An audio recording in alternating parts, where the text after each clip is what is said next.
এগুলো single piece করে যদি নাও 10%-এ পাচ্ছ, আর 1.1 লিটার নিলে পাচ্ছ 20%-এ।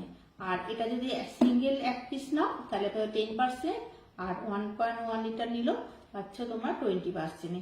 আচ্ছা, এই টোটালটা থাকছে তোমার 20% পুরোটা থাকছে, আর সিঙ্গেল করে নিলে 10%, শুধুমাত্র 1.1 লিটারের ক্ষেত্রে 20%। আচ্ছা, এটা দেখালাম।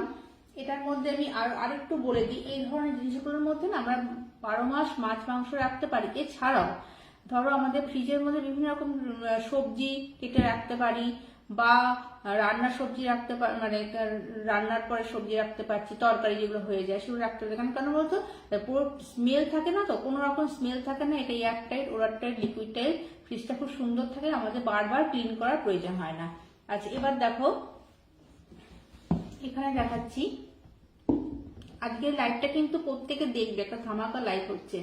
আচ্ছা, এখানে দেখো, স্কিপ করে কেউ যাবে না, আমি অনুরোধ করছি, কেউ স্কিপ করে যাবে না, কারণ এর মধ্যে পরে তোমাদেরকে দেখাবো আর একটা জিনিস। আচ্ছা, এটার ক্যাপাসিটি হচ্ছে 1.5 লিটার, এটাও একটা প্রিজারভেটিভ।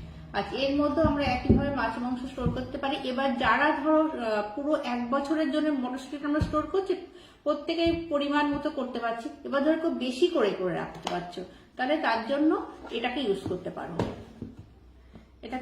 এটা তার জন্য